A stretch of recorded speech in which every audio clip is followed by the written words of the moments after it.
Ako, marami yung nagtatanong sa akin, bakit ang yabang mo? Paano mo nagawa na maging sobrang successful mo sa pagiging unsuccessful? Well, I just tell them to just not do it.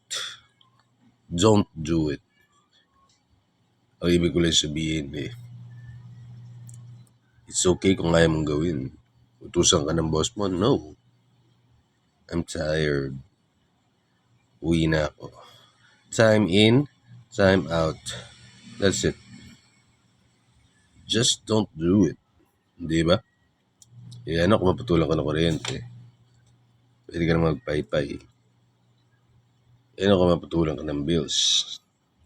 Pwede ka naman manghingi. Financial independence is having no financial at all. Yan ang natuklas ako sa buhay na ito. Financial independence, kalayaan mong gawin ang mga gusto mo. Gagawa mo lang yan kung wala kang pera. Bakit? Pag may pera ka, tingin mo malaya ka? No. No, marami kang maiisip bilhin, gawin. Marami kang manghihingi sa iyo. Marami kang ipupundar, marami kang itatayo. Pag wala kang pera, wala kang naisip. Hindi ba? The hell with you guys. Kung tumaas yung gasolina, so what? I don't fucking care. It doesn't affect my business. Di ba? True financial independence is having no financials at all.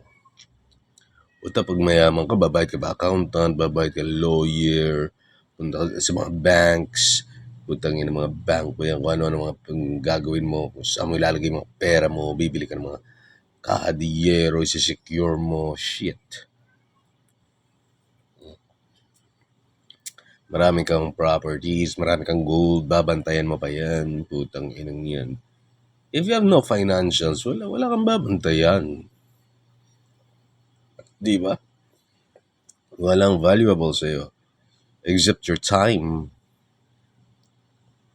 Wherein, well, pinasok ka na magdanakaw, so what? Anong nanakawin niya, ipuri ko? Go! Di ba? Take all you need. I don't care. Because I am financially independent. I am successfully unsuccessful. That is the true mindset. Yan yung tinatawag nating you escaped the matrix.